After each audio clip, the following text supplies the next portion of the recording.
Buenos días, la capacitación de medio ambiente es titulada Contaminación atmosférica. Vamos a tratar de tener un concepto más claro sobre la definición de contaminación atmosférica, cuáles son las causas y las consecuencias y qué relación tiene la contaminación atmosférica también en la actualidad con el COVID-19. ¿Qué es el aire? Se conoce como aire a la mezcla de gases que conforman la atmósfera de la Tierra. Los principales componentes de esta mezcla son el nitrógeno en un 78% y el oxígeno en un 21%. También están presentes en una cantidad mucho menor otros gases. Sin él no podrían existir las plantas, los animales ni los seres humanos. Todos los componentes principales del aire son el nitrógeno, el oxígeno, el dióxido de carbono, el neón y el helio, entre otros.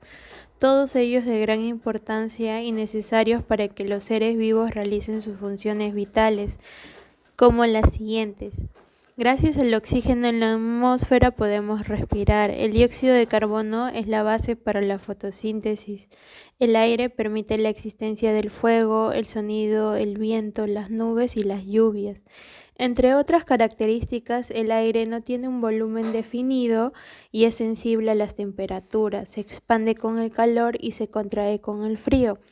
Además, es insípido, transparente, inodoro e incoloro en pequeñas cantidades, pero a distancia y en grandes volúmenes se ve de color azul. Esto es provocado por la desviación de los rayos solares. Por eso se dice que el cielo es azul. Otro dato curioso es que junto con la tierra, el fuego y el agua, el aire integra el grupo de los 4 elementos que desde la antigüedad se utilizan para explicar fenómenos vinculados a la naturaleza. Las funciones del aire están ligadas a los vientos originados por los fenómenos de expansión y movimientos del aire de la atmósfera, el clima y la sensación térmica, la atmósfera, la capa de ozono y los desastres naturales. Actualmente el aire, al igual que el agua, sufre de la contaminación producto de los factores naturales, ya sean las emisiones de gases y cenizas volcánicas, el humo de incendios no provocados, entre otros, y de la contaminación derivada de las actividades del ser humano, que es la que representa el riesgo más grave. La contaminación del aire genera graves problemas ambientales, tales como el smog, el efecto invernadero, la lluvia ácida y la disminución de la capa de ozono, provocando enormes consecuencias para los seres humanos, animales y plantas. ¿Qué es la contaminación atmosférica? La contaminación atmosférica se debe a la presencia de sustancias en el aire que impliquen un riesgo, daño o molestias graves para las personas y el ambiente. La contaminación del aire, tanto en el exterior como en interiores, es la presencia de agentes químicos, físicos o biológicos que alteran las características naturales de la atmósfera. Los aparatos domésticos de combustión, los vehículos de motor, las instalaciones industriales y los incendios forestales son fuentes habituales de la contaminación de aire. Los contaminantes más preocupantes para la salud son las partículas en suspensión, el monóxido de carbono, el ozono, el dióxido de nitrógeno y dióxido de azufre. La contaminación de aire exterior y de interiores provoca enfermedades respiratorias y de otros tipos y es una de las principales causas de la morbimortalidad. Los datos de la Organización Mundial de la Salud muestran que casi toda la población mundial, el 99%, respira un aire que supera los límites recomendados por la organización y contiene altos niveles de contaminantes. Cada año se bate el récord de la contaminación del aire. En el 2019 se alcanzaron casi 40.000 millones de toneladas de dióxido de carbono en la atmósfera, superando el registro del año anterior. Sin medidas eficaces, los efectos de la contaminación atmosférica serán nefastos para la vida en la Tierra. El cambio climático seguirá avanzando a gran escala y va a producir todo tipo de fenómenos adversos, como el crecimiento del nivel del mar, el incremento de las temperaturas. Conocer en qué consiste la contaminación del aire y cuáles son los principales enemigos de nuestra atmósfera es lo que nos va a ayudar a nosotros a poder prevenir y realizar, buenas prácticas ambientales para reducir así el impacto que va a generar nuestras actividades. Contaminación atmosférica. Los principales contaminantes son el monóxido de carbono, los óxidos de nitrógeno, los óxidos de azufre, los hidrocarburos y las partículas o material particulado en suspensión. Otro mecanismo de contaminación atmosférica son los procesos industriales que implican combustión, tanto en industrias como en automóviles y calefacciones residenciales que generan el dióxido y monóxido de carbono y todos estos contaminantes que ya se mencionaron. Algunas industrias emiten gases nocivos en sus procesos productivos, como cloro o hidrocarburos que no han realizado la combustión completa. Calidad de aire. La calidad de aire es la suma de las características relacionadas entre sí del estado de aire exterior. Se califica normalmente como buena o mala, la cual está relacionada con la contaminación atmosférica. Aprender cómo medir la calidad de aire es un objetivo cada vez más prioritario para garantizar la mejora de la vida de las personas, principalmente en los grandes núcleos urbanos. Conocer las pautas para medirla es fundamental para cuidar nuestra salud y anticiparnos a posibles enfermedades que se puedan derivar de una baja calidad de aire que respiramos. ¿Para qué sirve medir la calidad del aire? La calidad de aire se puede conocer la composición y la concentración de los múltiples gases y partículas que se encuentran dispersas en la atmósfera. Estos elementos deben de hallarse en una proporción determinada con el fin de cumplir un equilibrio y una calidad que permita a todos los seres humanos disfrutar de una vida saludable sin contaminación ambiental. Estos factores que afectan de manera directa e indirecta la calidad del aire son muy diversos. Por ejemplo, uno de ellos es que las variables meteorológicas influyen drásticamente en la calidad de aire y condicionan la dispersión y las reacciones químicas de los elementos presentes en la atmósfera. La temperatura, la humedad, los vientos, la precipitación, la radiación solar y la presión atmosférica son otro de los factores que desempeñan un papel fundamental en este proceso de medición del aire que respiramos. Para conocer el proceso de medición de la calidad del aire, también es importante conocer el ICA, que es el índice de la calidad de aire. El valor de este índice de la calidad del aire va a notificar de manera diaria el grado de pureza o contaminación atmosférica y los efectos para la salud. Es un valor adimensional que se emplea para indexar la contaminación atmosférica en tiempo real, dándola a conocer de forma sencilla. Fuentes de contaminación. Hay fuentes antropogénicas que están las fuentes móviles, que es por el transporte terrestre, los ferrocarriles, la navegación marítima y fluvial, aérea y otro transporte todoterreno. Las fuentes estacionarias son las industrias de energía, industrias de manufactura y construcción y otros sectores como residencial, comercial y agrícola. En las fuentes naturales tenemos los volcanes y el polvo. Entonces, en la imagen vemos por qué debe de importarnos la calidad del aire, porque sabemos que sin aire no vamos a poder vivir, ¿no? Y si tenemos un aire contaminado, vamos a respirar un aire sucio con partículas que a la larga nos va a traer enfermedades respiratorias. Entonces debemos de analizar cuáles son estas fuentes de contaminación. Efectos a la salud. La Organización Mundial de Salud estimó que 1 de cada 9 muertes en todo el mundo es el resultado de las condiciones relacionadas con la contaminación atmosférica. Esto lo emitió en el 2016. Los contaminantes atmosféricos más relevantes para la salud son el material particulado, con un diámetro de 10 micras o menos, que pueden penetrar profundamente en los pulmones e inducir la reacción de la superficie y las células de la defensa. Sabemos que los efectos a la salud también se ha visto que hay enfermedades respiratorias, enfermedades que afectan el aparato cardiovascular y el sistema digestivo. Entonces, todo esto es producto por la contaminación, ¿no?, del aire y por los gases de efecto invernadero que están presentes siempre. Efectos al medio ambiente. Tenemos el cambio climático, que es un efecto generado principalmente por la emisión de gases de combustión, lo cual al acumularse en la atmósfera va a actuar como un blindaje de radiación infrarroja llamado efecto invernadero, GEI.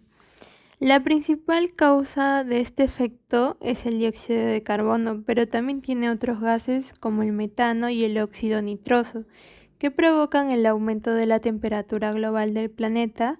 Así también el metano junto con el carbono negro, ozono troposférico y algunos gases hidrofluorocarbonos se categorizan como contaminantes climáticos de vida corta. Estos efectos al medio ambiente se ha visto la extinción de especies, el derretimiento de glaciares, por ejemplo, también, el incremento de plagas, ¿no?, las sequías, las condiciones climáticas o variaciones climáticas, las olas de calor y algunas enfermedades también, ¿no?, para los animales que no han podido adaptarse al tipo de clima por las olas de calor. ¿Qué produce el calentamiento global?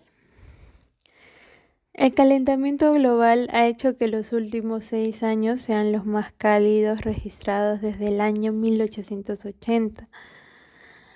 En el 2015 se realizó un acuerdo en París donde se comprometieron a limitar el aumento de la temperatura de la Tierra muy debajo de los 2 grados centígrados. Sin embargo, el Programa de Naciones Unidas para el Medio Ambiente, el PNUMA, advierte que este nivel puede alcanzarse en los próximos 15 años si no se abordan las causas de calentamiento global. Según el PNUMA, las actividades humanas son responsables de la mayor parte del calentamiento global. Esto se debe a que las prácticas utilizadas para mantener la sociedad moderna emiten gases de efecto invernadero. Entre las principales actividades generadoras del GIE, que son gases de efecto invernadero, el organismo internacional señala la generación de electricidad y calor mediante la quema de combustibles fósiles como carbón, petróleo y gas natural. También la actividad industrial en la producción de artículos como cemento, hierro, acero, electrónica, plásticos, prendas de vestir y otros bienes, de minería y deforestación. El efecto invernadero es el calentamiento de la atmósfera provocado por determinados gases. Como vemos en la diapositiva, un pequeño gráfico, vemos los aerosoles que están compuestos por CFC, los automóviles, ¿no?, que por el tubo de escape eliminan dióxido de carbono u otros gases. La deforestación, todo esto hace que la atmósfera se caliente y se genere un agujero y permita que los rayos ingresen con mayor intensidad. Esto es perjudicial para la salud y para el medio ambiente. Cambio climático y calidad de aire. se interrelacionan ya que para ambos casos uno de los principales factores que los provoca es la quema de combustibles fósiles y biomasa. Además de muchos contaminantes atmosféricos, contribuyen al cambio climático, donde algunos producen calentamiento y otros enfriamientos de la Tierra. Por lo tanto, los esfuerzos que se realicen por mitigar el cambio climático pueden impulsar al mejoramiento de la calidad de aire y viceversa. El cambio climático y las variaciones producto del calentamiento global involucra a los gases de efecto invernadero. Se han visto que el índice de calidad del aire ha disminuido, entonces quizás la calidad de aire de acuerdo a los estándares pues no vamos a ser permisibles, ¿no?, para nosotros, y son perjudiciales para nosotros. Es por eso que se está haciendo, ¿no?, un montón de gestiones, procedimientos para poder emplear buenas prácticas ambientales y sensibilizar a las personas sobre los efectos que puede causar a largo tiempo.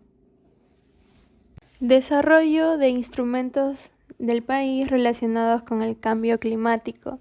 Por ejemplo, algunos países como Costa Rica lanzaron un compromiso de ser carbono neutral para el 2021, que es una meta incluida en la Estrategia Nacional del Cambio Climático todavía en el 2009 por ahí, y en su plan de acción en el 2013. En el 2015 se publicó el 7º Plan Nacional de Energía 2015 hasta el 2030. En el 2018 se adapta el nuevo marco de Acuerdo de París al Programa de País de Carbono Neutralidad.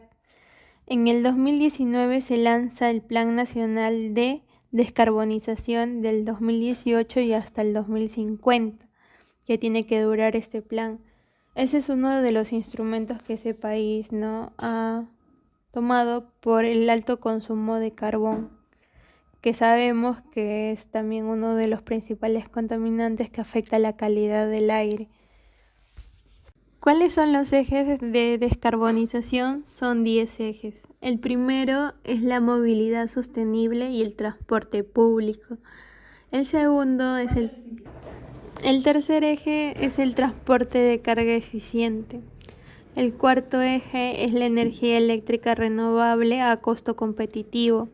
El quinto, las edificaciones sostenibles y de bajas emisiones.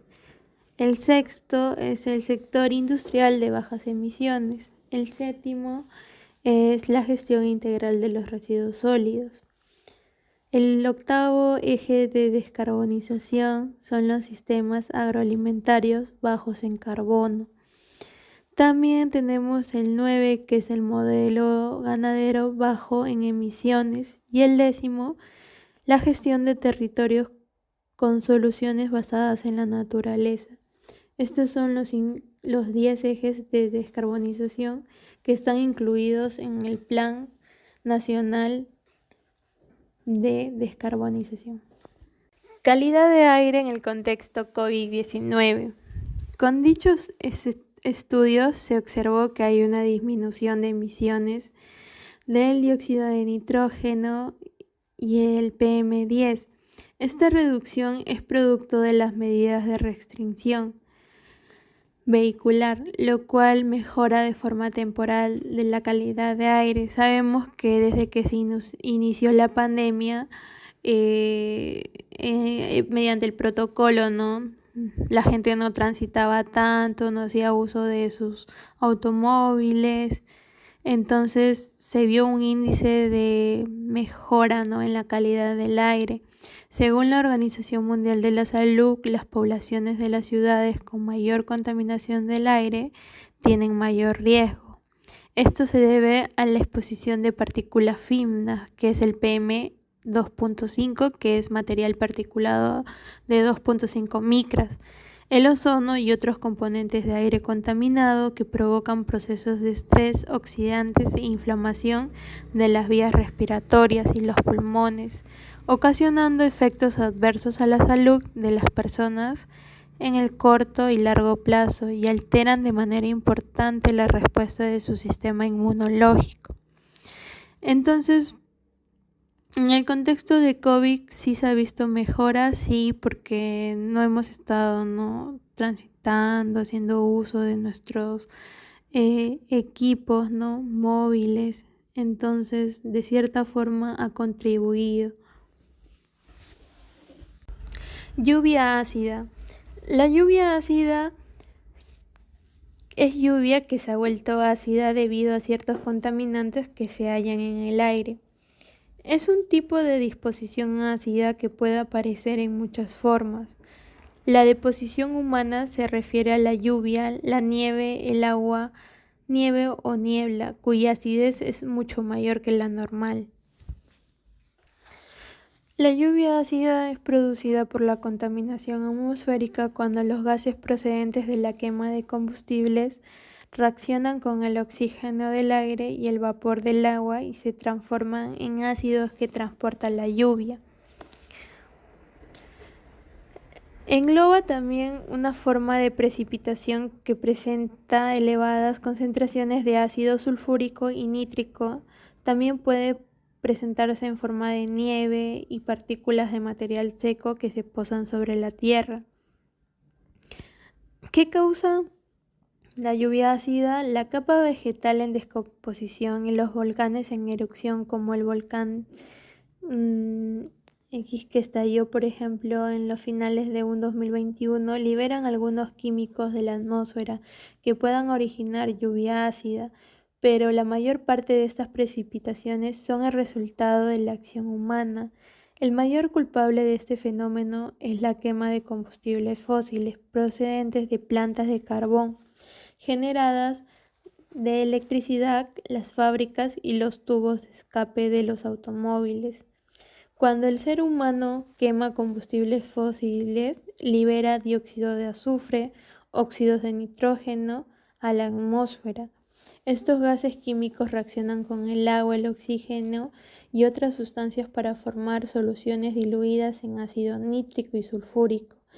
Los vientos propagan estas soluciones acídicas en la atmósfera a través de cientos de kilómetros. Cuando la lluvia ácida alcanza la Tierra, fluye a través de la superficie mezclada con el agua residual y entra a los acuíferos y suelo del cultivo. Un proceso similar se está produciendo en los océanos. Los océanos se están volviendo más ácidos y los científicos creen que el cambio está ocurriendo más rápido que en cualquier otro momento. Es una mala noticia para la mayoría de criaturas que viven en el océano, muchas de las cuales son sensibles a los sutiles cambios de acidez del océano o el lugar donde habitan. Especialmente el problema es para los corales, las ostras y otras criaturas con delicadas caparazones o esqueletos de carbonato que se debilitan por la acidez. Como nos muestra en el gráfico, vemos las causas que son los óxidos de nitrógeno, de sulfúrico, y ¿no?, vemos que el pH va disminuyendo. Las consecuencias, pues, baja del pH del suelo y del agua, fertilización con nitrógeno, liberación de algunos elementos alcalinos, ¿no? Y esto es lo que provoca. En esta imagen vemos un bosque afectado por la lluvia ácida. Podemos notar árboles, ¿no?, sin hojas, sin nada. Todo esto ha sido producto de la lluvia ácida y eso es parte, ¿no?, de las consecuencias. Así como ese bosque ha sido afectado, también hay otros que presentan ese problema, que es producido mayormente, como ya lo expliqué antes, por el calentamiento global y por los gases de efecto invernadero, ¿no?, que van hacia la atmósfera. Según lo investigado, una de las primeras apariciones de la lluvia ácida fue en Suecia en el año 1848, luego en Inglaterra en 1877 y en Alemania en 1867. Donde se publicó que por alguna razón las lluvias eran más ácidas de lo normal. Sabemos que las causas son los combustibles fósiles, también las centrales eléctricas, ¿no?, Y como parte final de la capacitación tenemos el lema: sin el aire no podemos vivir. Gracias.